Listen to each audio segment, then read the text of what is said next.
प्यारे डैड, लगता तो नहीं कि एक खत तुहाडे तक पोस्ट कर सकांगा, पर लिखे बगैर रह भी नहीं सकता। शायद लिख लैन नाल मन दियां पीड़ां नूं कुछ राहत मिल जाए, कुछ सब्र पै जाए। डैड, मैनूं वो वेला अज भी याद है जदों मैं विदेश जाण लई घरों तुरिया सां। मां ने तेल चो के ते निक्की भैन ने कुंभ करके मैनू बरूहां तो बाहर कीता सी।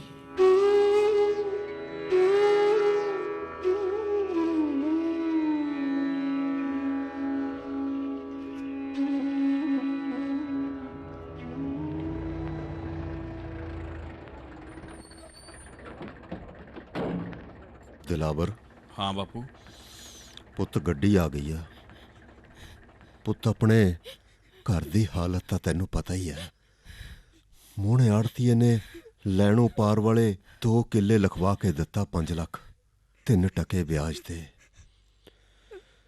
ये गल इस वेले करन दी तो नहीं, पर पुत्त ब्याज तां खूहां नूं भी खाली कर दिंदे आ। बापू तू सत रख, तेरा ये मुंडा तेरी पिठ नहीं लगन दिंदा। बड़ा चाह सी पुत, तू बीए करदा ते इत्थे ही कोई काम धंधा कर लेंदा। ओहो बीबी, ਇੱਥੇ ਕਿਹੜੀਆਂ ਨੌਕਰੀਆਂ ਹੱਥਾਂ ਤੇ ਧਰੀਆਂ ਪਈਆਂ ਨੇ। ਨੋਟਾਂ ਦੇ ਰੁੱਗ ਮੰਗਦੇ ਆ ਅਗਲੇ, ਤੇ ਆ ਬਾਪੂ ਸਾਰਾ ਦਿਨ ਮਿੱਟੀ 'ਚ ਮਿੱਟੀ ਹੁੰਦਾ ਹੈ। ਕੀ ਬਣਦਾ ਇਹਨਾਂ 4 ਕਿੱਲਿਆਂ 'ਚੋਂ? ਨਾ ਕਦੇ ਚੱਜਦਾ ਖਾਦਾ, ਨਾ ਕਦੇ ਚੱਜਦਾ ਪਾਇਆ। ਕੱਲ ਨੂੰ ਵੀਰੋ ਦਾ ਵਿਆਹ ਵੀ ਕਰਨਾ ਹੈ ਕਿ ਨਹੀਂ? पर पुत ओ बीबी, बस तू एक बार मैनू पहुँच लैन दे, सारे घर दे धोने धो दूंगा। देखी तेरे घरे डॉलर बकरियां ने भी नहीं खाने, जन्मा जन्मा दे रोग कट्टे जाणगे। नाले बीबी, आपां पिंड दी फिरनी ते वड्डी सारी कोठी पावांगे, उत्ते जहाज वाली टैंकी बनवावांगे, ते तू बीबी जौर जट दा सूट पा के ढाक ते हथ रख के पिंड च टौर नाल गेड़ी मारिया करी। हाँ बुरे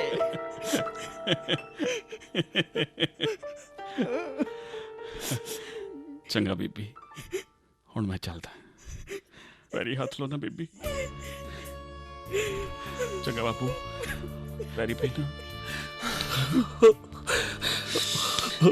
चुंदा रह पुत्त, चंगा ख्याल रखी अपना। हाँ हाँ तकड़ा रही। ठीक है।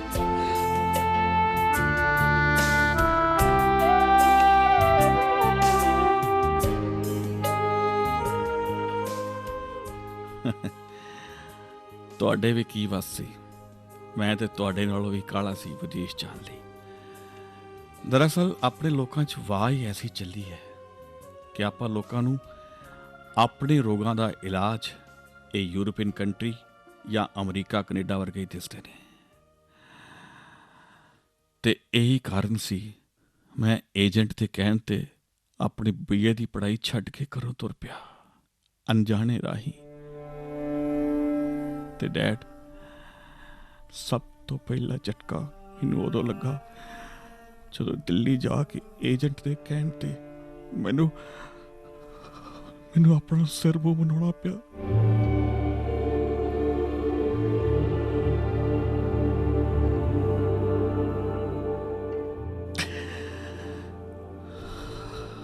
ਸੱਚ ਮੰਨਿਓ ਡੈਡ, ਉਸ ਦਿਨ ਮੈਂ ਨਾ ਹੀ ਚੱਜ ਨਾਲ ਕੁਝ ਖਾਧਾ, ਨਾ ਹੀ ਪੀਤਾ, ਭੁੱਖਾ ਹੀ ਸੌਂ ਗਿਆ।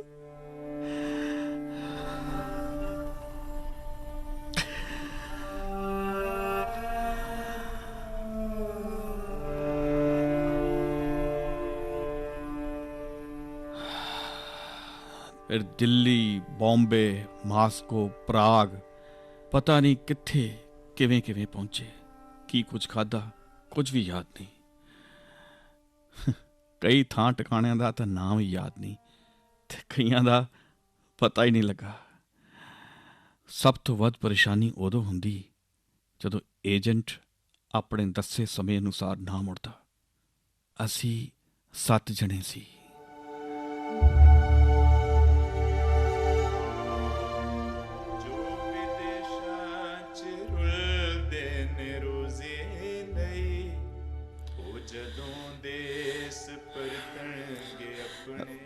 ਅੱਜ 9 ਦਿਨ ਹੋ ਗਏ ਤੇ ਏਜੰਟ ਦਾ ਕੋਈ ਥਾਂ ਪਤਾ ਨਹੀਂ। ਪਾਣੀ ਕਰ ਲਾ। ਓਏ ਘੱਟ ਪੀ ਪਤੰਦਰਾ, ਇਹੀ ਆਖਰੀ ਡੂਢ ਬੋਤਲ ਬਚੀ ਆ। ਪਤਾ ਨਹੀਂ ਕਿੰਨੇ ਦਿਨ ਇੱਥੇ ਹੋਰ ਡੱਕੇ ਰਹਿਣਾ ਪੈਣਾ। ਓਏ ਯਾਰ, ਥੋੜਾ ਹਨੇਰਾ ਹੋਵੇ ਤਾਂ ਇੱਕ ਦੋ ਜਣੇ ਬਾਹਰ ਜਾ ਕੇ ਚੋਰੀ ਛੁਪੇ ਕੁਝ ਖਾਣ ਪੀਣ ਲਈ ਲੈ ਆਈਏ। ਪੂਰੇ 3 ਦਿਨ ਹੋ ਗਏ ਆ, ਭੁੱਖ ਨਾਲ ਆਂਦਰਾ ਬਾਹਰ ਆਉਣ ਡਈ ਆ ਮੇਰੀ। ਅਕਲ ਦੀ ਗੱਲ ਕਰੋ। ਇਹ ਬਗਾਨਾ ਮੁਲਕ ਹੈ, ਨਾ ਕਾਗਜ਼ ਪੱਤਰ ਕੋਲ ਹੈ ਤੇ ਨਾ ਹੀ ਇੱਥੋਂ ਦੀ ਭਾਸ਼ਾ ਹੁੰਦੀ ਹੈ। ਫੜੇ ਗਏ ਤਾਂ ਨਰਕ ਕੱਟਾਂਗੇ ਬਗਾਨੇ ਮੁਲਕ ਦੀਆਂ ਜੇਲ੍ਹਾਂ 'ਚ। ਤੇ ਆ ਤੈਨੂੰ ਛੱਜੂ ਦਾ ਚਬਾਰਾ ਲੱਗਦਾ ਤੇ ਇੱਥੇ ਤੂੰ ਸੁਰਗ ਦੇ ਝੂਟੇ ਲੈਣ ਡਿਆ।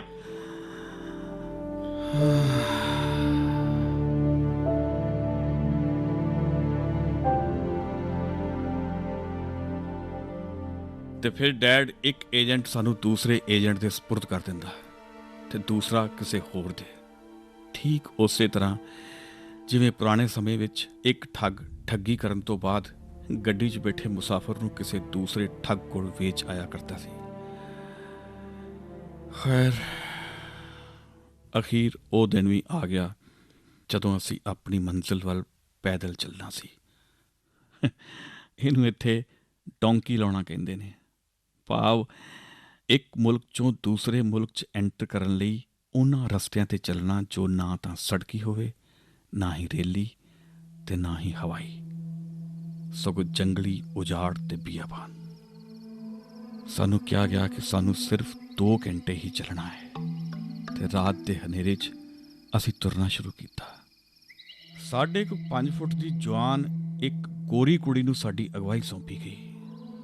ਅਸੀਂ ਸਮਝ ਗਏ ਕਿ ਇਹ ਸਾਡੀ ਗਾਈਡ ਹੈ ਤੇ ਇਹਨਾਂ ਚੋਰ ਰਸਤਿਆਂ ਦੀ ਭੇਤੀ ਹੈ। ਉਹਨੇ ਇੱਕ ਹੱਥ ਵਿੱਚ ਰਿਵਾਲਵਰ ਫੜਿਆ ਸੀ। ਖਿੱਚ ਤੁਰੀ ਉਹ ਸਾਨੂੰ ਇਹਨਾਂ ਉਜਾੜ ਟੋਏ ਟਿੱਬੇ ਤੇ ਨੀਮ ਪਹਾੜੀ ਇਲਾਕਿਆਂ 'ਚੋਂ।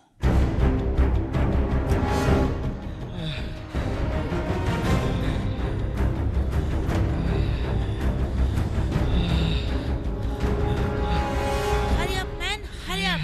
Walk faster. Walk faster. ਓਏ ਓਏ ਯਾਰ, ਰਿਵਾਲਵਰ ਫੜੀ ਫਿਰਦੀ ਆ ਪਿਓ ਵਾਲਾ।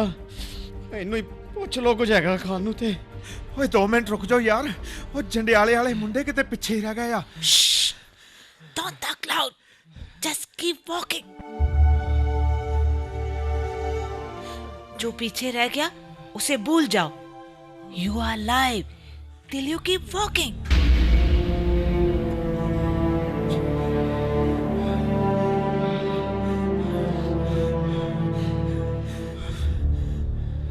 ਚਾਰ ਘੰਟੇ ਲਗਾਤਾਰ ਤੁਰਨ ਮਗਰੋਂ ਵੀ ਅਸੀਂ ਕਿਸੇ ਟਿਕਾਣੇ ਨਾ ਲੱਗੇ। ਝਾੜੀਆਂ ਦੇ ਇੱਕ ਸੰਘਣੇ ਝੁੰਡ ਵਿੱਚ ਪਹੁੰਚ ਕੇ ਉਹ ਰੁਕੀ ਤੇ ਬੋਲੀ, Hey man, दिन चरण वाला. Now you will stay here. मैं रात 8 बजे आऊंगी और हाँ, be very careful and don't move around.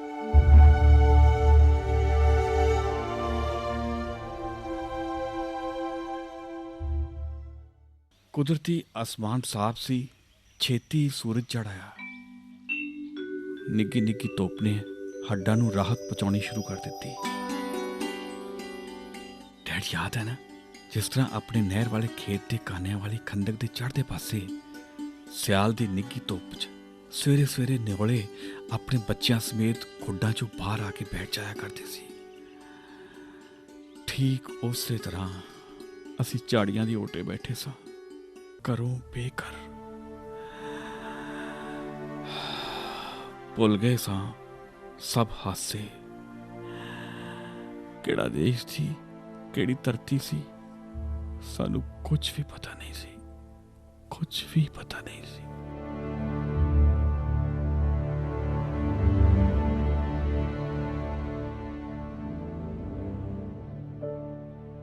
ਫਿਰ ਇੱਕ ਹੋਰ ਕਹਿਰ ਵਰਤਿਆ।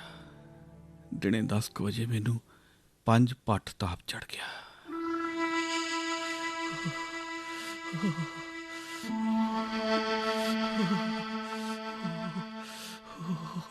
ਯਾਰ ਘੰਟੇ ਤੋਂ ਉੱਪਰ ਹੋ ਗਿਆ ਪੱਟੀਆਂ ਕਰਦਿਆਂ।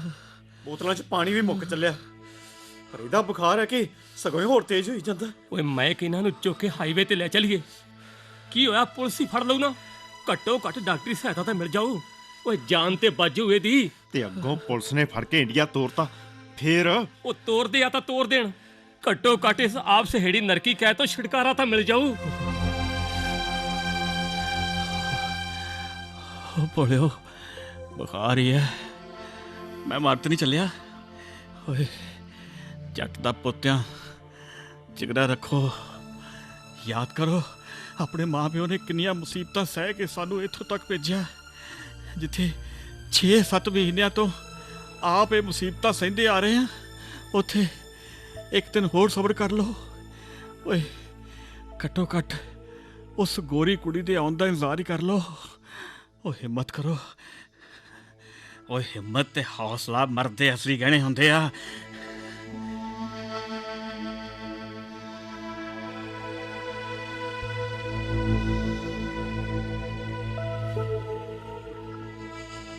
ਮੇਰੇ ਸਾਥੀ ਰੁਕ ਗਏ।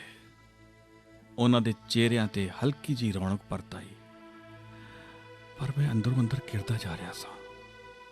ਫਿਰ ਉਹਨਾਂ ਵਿੱਚੋਂ ਇੱਕ ਸਾਥੀ ਲੁਕਦਾ ਲੁਕਾਉਂਦਾ ਉਸ ਨਹਿਰ ਤੋਂ ਜਾ ਕੇ ਪਾਣੀ ਲੈ ਆਇਆ ਤੇ ਮੇਰੇ ਮੱਥੇ ਤੇ ਗਿੱਲੀਆਂ ਪੱਟੀਆਂ ਕਰਦੇ ਰਹੇ। ਸ਼ਾਮ ਤੱਕ ਮੇਰਾ ਬੁਖਾਰ ਕਾਫੀ ਲਹਿ ਚੁੱਕਾ ਸੀ, ਪਰ ਨਵੀਂ ਮੁਸੀਬਤ ਤਾਂ ਉਦੋਂ ਪਈ ਜਦੋਂ ਗਾਈਡ ਕੁੜੀ ਸਮੇਂ ਸਿਰ ਨਾ ਪਹੁੰਚੀ। ਰਾਤ ਦੇ 10 ਵਜੇ ਤੋਂ ਬਾਅਦ ਦਾ ਪਲ ਪਲ ਸਾਨੂੰ ਇੱਕ ਵਰੇ ਦੇ ਸਮਾਨ ਲੱਗ ਰਿਹਾ ਸੀ। ਸਾਂ ਸਾਂ ਕਰਦੀ ਕਾਲੀ ਪੋਲੀ ਰਾਤ, ਉਪਰੀ ਧਰਤੀ, ਅਣਜਾਣਾ ਦੇਸ਼। ਉਤੋਂ ਹੁਣ ਕੀ ਹੋਊ ਦਾ ਖਤਰਾ ਸਾਨੂੰ ਚਿੰਤਾ ਦੀ ਕਬਰੀ ਪਾ ਰਿਹਾ ਸੀ। ਅਚਾਨਕ ਮੈਨੂੰ ਤੁਹਾਡੀ ਯਾਦ ਆਈ। ਤੁਸੀਂ ਕੀ ਸੋਚ ਰਹੇ ਹੋਵੋਗੇ? ਖੇਤਾਂ 'ਚ ਕੀ ਫਸਲਾਂ ਹੋਣਗੀਆਂ? ਤੁਸੀਂ ਸਾਡੀ ਖਾਤਰ ਕਿੱਥੇ ਕਿੱਥੇ ਮੱਥੇ ਰਗੜਦੇ ਹੋਵੋਗੇ? ਕੀ ਦੁਆਵਾਂ ਮੰਗਦੇ ਹੋਵੋਗੇ? ਇਹ ਸੋਚਦਿਆਂ ਡੈਡੀ ਮੇਰਾ ਰੋਣਾ ਨਿਕਲ ਗਿਆ।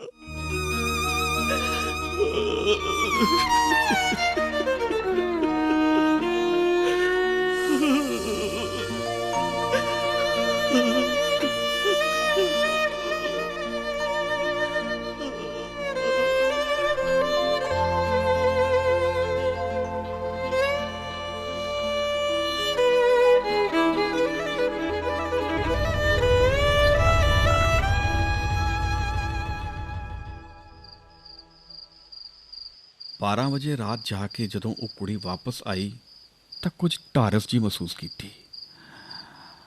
ਅੱਜ ਸਾਨੂੰ ਜ਼ਿਆਦਾ ਨਹੀਂ ਸੀ ਤੋਰਿਆ ਗਿਆ, ਇਹੋ ਕੋਈ 3-4 ਘੰਟੇ। ਸਾਹਮਣੇ ਆਉਂਦੀ ਸੜਕ ਤੋਂ ਪਹਿਲਾਂ ਉਹਨੇ ਸਾਨੂੰ ਰੋਕ ਦਿੱਤਾ। ਉਹ ਆਪ ਅੱਗੇ ਵਧੀ। ਅੱਗੋਂ ਉਹਨੂੰ ਹਰੀ ਲਾਈਟ ਦਾ ਸਿਗਨਲ ਮਿਲਿਆ। ਉਹਨੇ ਸਾਨੂੰ ਅੱਗੇ ਆਉਣ ਦਾ ਇਸ਼ਾਰਾ ਕੀਤਾ। ਸਾਹਮਣੇ ਇੱਕ ਟਰੱਕ ਵਾਲਾ ਖੜਾ ਸੀ। ਟਰੱਕ ਵਾਲੇ ਨੇ ਸਾਨੂੰ ਟਰੱਕ ਵਿੱਚ ਬੈਠਣ ਦਾ ਇਸ਼ਾਰਾ ਕੀਤਾ। ਕੁੜੀ ਨੇ ਟਰੱਕ ਵਾਲੇ ਨਾਲ ਕੁਝ ਲੈਣ ਦੇਣ ਕੀਤਾ ਤੇ ਪਿੱਛੋਂ ਆਈ ਇੱਕ ਮਰਸੀਡੀਜ਼ ਕਾਰ ਵਿੱਚ ਬੈਠ ਕੇ ਚਲੀ ਗਈ।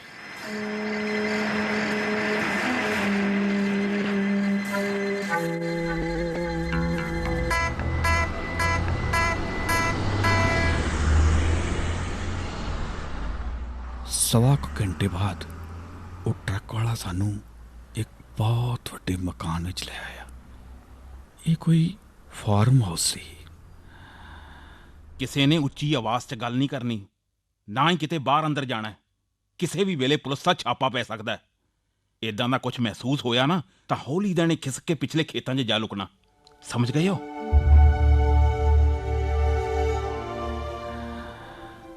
ਸਿਰ ਤੇ ਛੱਤ ਵੇਖ ਕੇ ਕੁਝ ਢਾਰਸ ਤਾਂ ਮਹਿਸੂਸ ਕੀਤੀ, ਪਰ ਅਸੀਂ ਭੈ ਮੁਕਤ ਨਹੀਂ ਸਾਂ ਹੋਏ।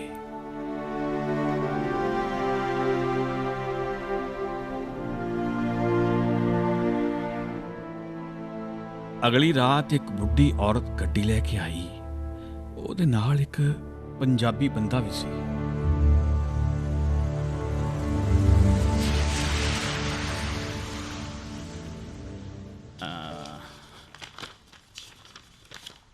हाँ भैया, ਦਿਲਾਵਰ ਕੌਣ ਹੈ? ਮੈਂ ਆ ਜੀ। ਸਭ ਤੋਂ ਪਹਿਲਾਂ ਤੇਰੀ ਵਾਰੀ ਹੈ। 4 ਘੰਟੇ ਬਾਅਦ ਮੌਣ ਤੇ ਫਿਰ ਗੁਰਜੰਟ ਤਿਆਰ ਰਹਿਣ। ਸਵੇਰ ਹੋਣ ਤੱਕ ਤੁਹਾਡੇ ਚੋਂ ਅੱਧਿਆਂ ਨੂੰ ਅਸੀਂ ਸਰਹੱਦ ਪਾਰ ਕਰਾ ਕੇ ਜਰਮਨ ਐਂਟਰ ਕਰਾ ਦੇਣਾ ਹੈ। ਸਾਰੇ ਇਕੱਲੇ ਇਕੱਲੇ? ਹਰੀ ਅਪ ਛੇਤੀ ਕਰੋ। ਚੱਲ ਚੱਲ ਤੂੰ ਕਾਰ ਦੇ ਪਿਛਲੇ ਪਾਸੇ। ਇਹ ਫਟੀ ਹੋਈ ਸੀਟ ਦੇ ਥੱਲੇ ਬਕਸਾ, ਉਹਦੇ 'ਚ? ਓਏ ਆਹੋ ਛੇਤੀ ਕਰ, ਵੜ ਜਾ ਬਕਸੇ 'ਚ। ਇੰਨਾ ਕੋ ਬਕਸਾ? ਇਹ ਤੇ ਮੇਰੇ ਕੱਦ ਨਾਲੋਂ ਕਿਤੇ ਛੋਟਾ ਹੈ, ਮੈਂ ਇਹਦੇ 'ਚ ਕਿਵੇਂ? ਓਏ ਉਹ ਛੇਤੀ ਕਰ, ਤੇਰੇ ਤੋਂ ਭਾਰੇ ਬੰਦੇ ਅਸੀਂ ਇਸ ਬਕਸੇ 'ਚ ਪਾ ਕੇ ਛੱਡ ਆਈਦੇ ਨੇ। ਚੱਲ ਵੀ ਹੁਣ ਕਿ ਇੱਕ ਦੂਜੇ ਨੂੰ ਬੁਲਾਈਏ। ਇਉਂ ਕਰ, ਇੱਧਰੋਂ ਬੱਖੀ ਪਾਰ ਟੇਢਾ ਹੋ ਜਾ। ਇੱਥੇ ਇਹ ਗੋਡੇ ਇਕੱਠੇ ਕਰਕੇ ਛਾਤੀ ਨਾਲ ਲਾ। ਹਾਂ ਹੋ ਗਿਆ ਨਾ ਸੈੱਟ? ਹਾਂ। ਉਹ ਮੋਰੀ ਨਜ਼ਰ ਆਉਂਦੀ ਹੈ ਨਾ? ਹਾਂ। ਉਹਦੇ ਨਾਲ ਆਪਣਾ ਨੱਕ ਲਾ ਲੈ ਸਾਹ ਲੈਣ ਲਈ। ਹਾਂ। ਤੇ ਯਾਦ ਰੱਖੀ, ਰਸਤੇ 'ਚ ਕਿਤੇ ਬੋਲਣਾ ਨਹੀਂ, ਖੰਗਣਾ ਨਹੀਂ, ਚੂੰ ਤੱਕ ਨਹੀਂ ਕਰਨੀ, ਖਾਸ ਕਰਕੇ ਜਦੋਂ ਗੱਡੀ ਖੜੀ ਹੋਵੇ, ਸਮਝ ਗਿਆ? ਠੀਕ ਹੈ ਜੀ, ਠੀਕ ਹੈ।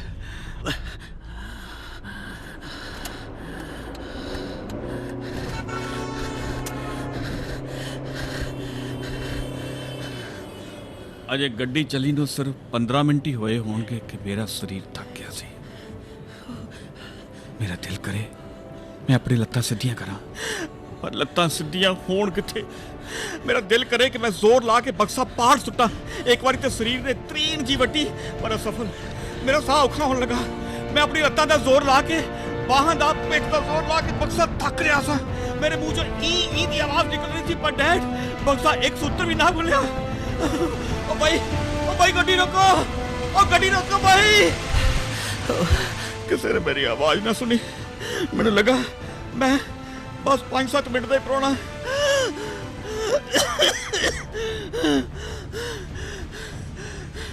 ਫਿਰ ਪਤਾ ਨਹੀਂ ਕਦੋਂ ਮੇਰੇ ਨੱਕ ਬਕਸੇ 'ਚ ਬਣੇ ਮੋਰੀ ਨਾਲ ਜਾ ਲੱਗਾ।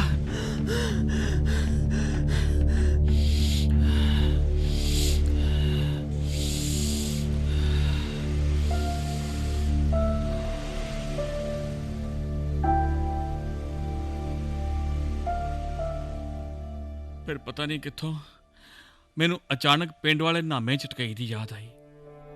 ਕਦੀ ਉਹ ਆਪਣੀ ਹਵੇਲੀ ਮੂਹਰੋਂ ਲੰਘਿਆ ਕਰਦਾ ਸੀ। ਉਹਨੇ ਸਾਈਕਲ ਪਿੱਛੇ ਇੱਕ ਟੋਕਰਾ ਬੰਨਿਆ ਹੁੰਦਾ ਸੀ। ਉਸ ਟੋਕਰੇ ਵਿੱਚ ਉਸਨੇ ਬੱਕਰੀ ਨੂੜੀ ਹੁੰਦੀ ਸੀ, ਪਰ ਬੱਕਰੀ ਤਾਂ 2-3 ਮਿੰਟ ਬਾਅਦ ਹੁਪਕਲੀ ਜੀ ਮਾਰ ਕੇ ਬੈ ਦੀ ਆਵਾਜ਼ ਕਰ ਦਿੰਦੀ ਸੀ। ਮੈਨੂੰ ਲੱਗਾ ਕਿ ਮੈਂ ਵੀ ਬੱਕਰੀ ਹੋਵਾਂ ਤੇ ਮੇਰੇ ਪਿੰਡੇ ਤੇ ਕਾਲੇ ਵਾਲ ਉਗਾਏ ਹੋਣ, ਤੇ ਇਹ ਬਕਸਾ ਨਾਮੇ ਚਟਕਈ ਦੇ ਸਾਈਕਲ ਦੇ ਪਿੱਛੇ ਬੰਨਿਆ ਹੋਇਆ ਟੋਕਰਾ, ਤੇ ਮੇਰੇ ਅੰਦਰੋਂ ਧੁੰਨ ਨਿਕਲਦੀ।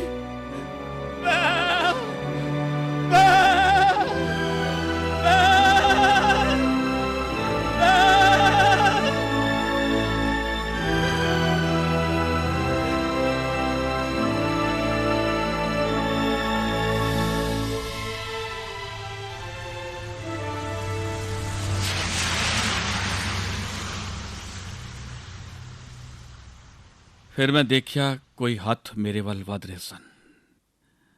ਉਸ ਬੁੱਢੀ ਔਰਤ ਨੇ ਮੈਨੂੰ ਸਹਾਰਾ ਦੇ ਕੇ ਬਕਸੇ ਚੋਂ ਬਾਹਰ ਕੱਢਿਆ।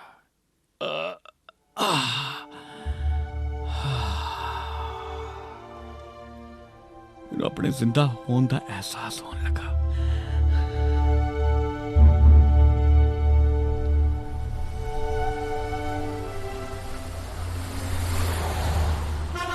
ਚੱਲ ਬਈ ਇੱਧਰ ਆ ਜਾ ਇਸ ਗੱਡੀ 'ਚ। ਆਪਣਾ ਮੂੰਹ ਮੱਥਾ ਠੀਕ ਕਰ, ਜ਼ਰਾ ਨਾਰਮਲ ਲੱਗਣਾ ਚਾਹੀਦਾ। ਰਸਤੇ 'ਚ ਜੇ ਪੁਲਿਸ ਵਗੈਰਾ ਕੋਈ ਪੁੱਛੇ ਨਾ ਤੇ ਕਹਿ ਦੇਈਂ ਲਿਫਟ ਲਈ ਹੈ, ਗੁਰਦੁਆਰੇ ਜਾਣਾ ਹੈ, ਸਮਝ ਗਿਆ ਨਾ?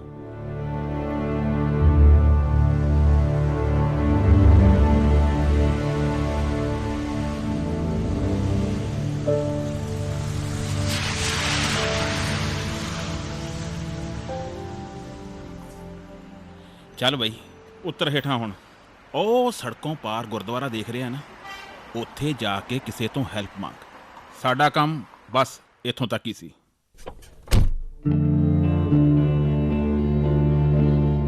ਉਸ ਸਵੇਰ ਦਾ ਸਮਾਂ ਸੀ ਜਿਸ ਤੋਂ ਮੈਂ ਅੰਦਾਜ਼ਾ ਲਾਇਆ ਕਿ ਮੈਂ ਘੱਟੋ ਘੱਟ 5 ਘੰਟੇ ਉਸ ਬਕਸੇ 'ਚ ਰਿਹਾ ਹੋਵਾਂਗਾ। ਤੌਬਾ 5 ਘੰਟੇ। ਗੁਰਦੁਆਰੇ ਪਹੁੰਚ ਕੇ ਇੱਕ ਪੰਜਾਬੀ ਬੰਦੇ ਕੋਲੋਂ ਤਾਏ ਨੂੰ ਫੋਨ ਕਰਵਾਇਆ। 1 ਘੰਟੇ ਬਾਅਦ ਹੀ ਤਾਇਆ ਮੈਨੂੰ ਲੈਣ ਆ ਗਿਆ। ਮੈਨੂੰ ਘਰ ਛੱਡ ਕੇ ਉਹ ਕੰਮ ਤੇ ਚਲਾ ਗਿਆ। ਸ਼ਾਮੀ ਜਦੋਂ ਘਰ ਵਾਪਸ ਆਇਆ, ਕਿੱਦਾਂ ਦਲਾਵਰ? ਆ ਜਾ ਤਾਇਆ, ਆ ਜਾ। ਪੈ ਜਾ ਬੁਖਾਰ ਤੇਰਾ ਠੀਕ ਆ? ਹੁਣ ਤੇ ਫਰਕ ਹੈ ਤਾਇਆ। ਓਏ ਮੈਂ ਅੱਧੇ ਦਿਨ ਦੀ ਛੁੱਟੀ ਲੈ ਕੇ ਆਇਆ। ਨਾਲੇ ਸੱਚ ਘਰੇ ਤੇਰੇ ਡੈਡੀ ਨੂੰ ਫੋਨ ਕਰਤਾ ਵੀ ਦਲਾਵਰ ਮੇਰੇ ਕੋਲੇ ਠੀਕ ਠਾਕ ਪਹੁੰਚ ਗਿਆ, ਕੋਈ ਫਿਕਰ ਨਾ ਕਰਿਓ।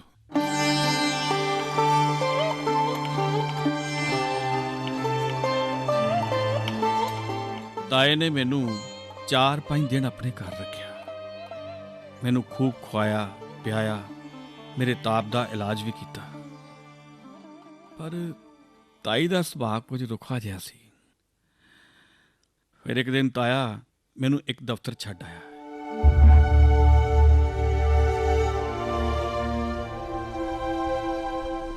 ਕਾਕਾ, ਆ ਪੋਲੀਟੀਕਲ ਸਟੇ ਅਪਲਾਈ ਕਰਨ ਦਾ ਦਫ਼ਤਰ ਆ। ਮੈਂ ਤੇ ਚਾਹੁੰਦਾ ਸੀ ਵੀ ਤੂੰ ਕੁਝ ਦਿਨ ਸਾਡੇ ਕੋਲੇ ਰਹਿੰਦਾ, ਪਰ ਤੈਨੂੰ ਤਾਂ ਪਤਾ ਹੀ ਆਪਣੀ ਤਾਈ ਦੇ ਸੁਭਾਅ ਦਾ। ਨਾਲੇ ਆਪਣਾ ਘਰ ਵੀ ਛੋਟਾ ਆ, ਭੈਣ ਵੀ ਆਪਣੇ ਕਮਰੇ ਲਈ ਲੜਦੀ ਰਹਿੰਦੀ ਆ।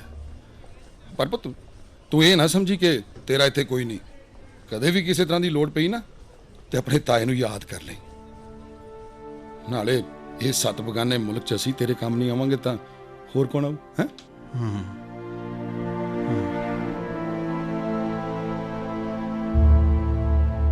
ਮੇਰੇ ਤੋਂ ਪਹਿਲਾਂ ਲੋਕ ਲੰਮੀਆਂ ਲਾਈਨਾਂ 'ਚ ਖੜੇ ਸਨ।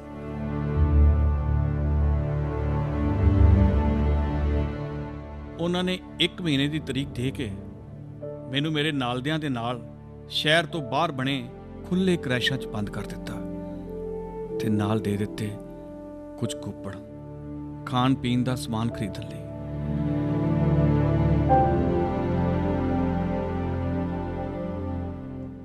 ਮੈਂ ਤਾਏ ਕੋਲ ਵਾਪਸ ਜਾਣ ਦੀ ਕੋਸ਼ਿਸ਼ ਨਹੀਂ ਕੀਤੀ, ਕਿਉਂਕਿ ਢੋਲ ਦੂਰ ਤੋਂ ਹੀ ਸੁਆਣੇ ਲੱਗਦੇ ਨੇ। ਫਿਰ ਕੰਮਕਾਰ ਦੀ ਤਲਾਸ਼ 'ਚ ਮੈਂ ਇੱਧਰ ਉੱਧਰ ਭੱਜਣ ਲੱਗਾ।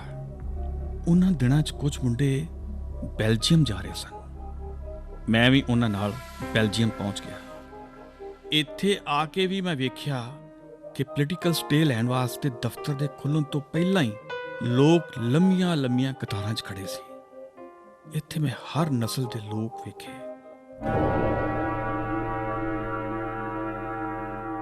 ਨੋ ਪੇਪਰਸ, ਨੋ ਪਾਸਪੋਰਟ ਦੀ ਐਂਟਰੀ ਤੇ ਜਦੋਂ ਮੈਂ ਅੰਦਰ ਦਾਖਲ ਹੋਇਆ ਤਾਂ ਮੁੱਢਲੀ ਪੁੱਛਗਿੱਛ ਤੋਂ ਬਾਅਦ ਉਹਨਾਂ ਮੇਰੀ ਤਲਾਸ਼ੀ ਲਈ।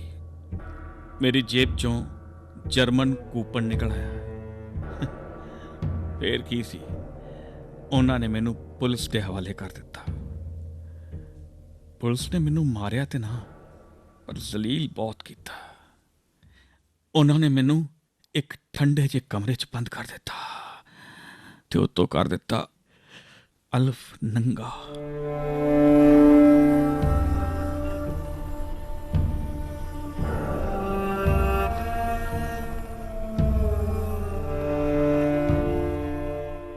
ਉਸ ਵੇਲੇ ਦੀ ਮਾਨਸਿਕ ਦਸ਼ਾ ਕੀ ਸੀ ਮੈਂ ਨਹੀਂ ਦੱਸ ਸਕਦਾ।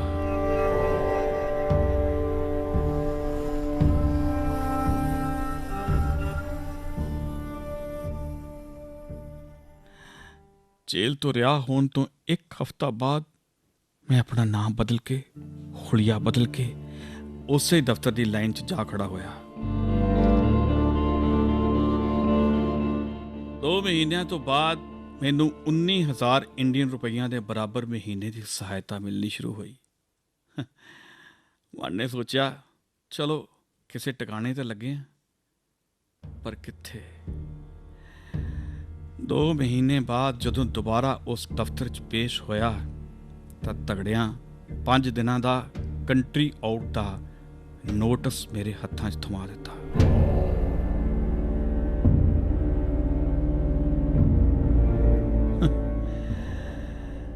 ਫਿਰ ਵਕੀਲ ਕੀਤਾ, ਫਿਰ 4 ਮਹੀਨੇ ਲਈ ਕੇਸ ਉੜ ਗਿਆ।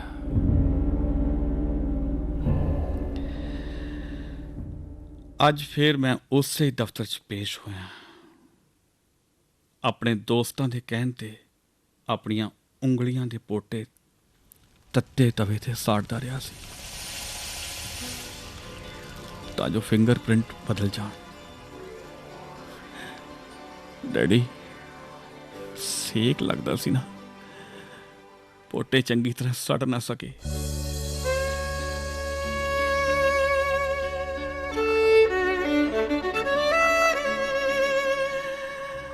ਫਿਰ ਕੀ ਸੀ, ਇਸ ਵਾਰ ਫੜਿਆ ਗਿਆ।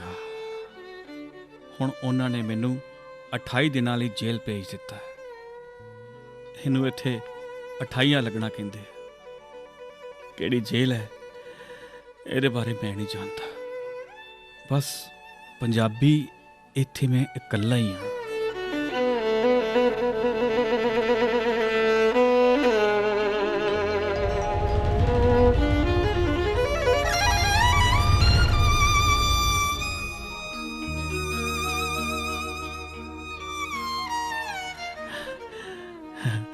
ਪਰ ਡੈਡ, ਤੂੰ ਚਿੰਤਾ ਨਾ ਕਰੀ, ਐਡੀ ਛੇਤੀ ਮੈਂ ਇਹਨਾਂ ਦੇ ਮਗਰੋਂ ਨਹੀਂ ਲੈਣ ਲੱਗਾ।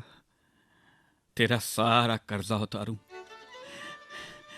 ਨਾਲੇ ਡੈਡੀ, ਆਪਾਂ ਉਹ ਫਿਰਨੀ ਤੇ ਕੋਠੀ ਪਾਉਣ ਵਾਲੀ ਸਦਰ ਵੀ ਪੂਰੀ ਕਰਨੀ ਹੈ ਨਾ, ਉਹ ਜਹਾਜ਼ ਵਾਲੀ ਟੈਂਕੀ ਵਾਲੀ ਕੋਠੀ।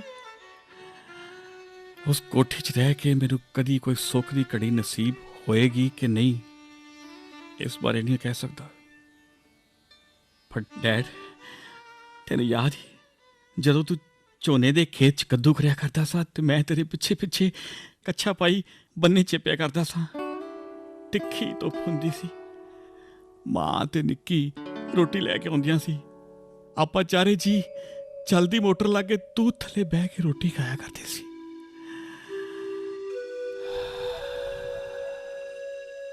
ਜਿਸ ਸਕੂਨ ਤੇ ਆਨੰਦ ਦੀ ਪ੍ਰਾਪਤੀ ਉਦੋਂ ਹੁੰਦੀ ਸੀ, ਉਸ ਵਰਗੀ ਸੁਖਦ ਘੜੀ ਸਾਰੀ ਜ਼ਿੰਦਗੀ ਸ਼ਾਇਦ ਹੀ ਨਸੀਬ ਹੋਵੇ।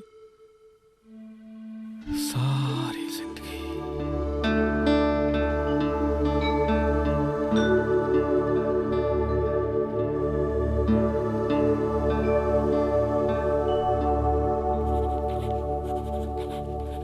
ਅੱਛਾ, ਤੁਹਾਡਾ ਆਪਣਾ ਦਿਲਾਵਰ।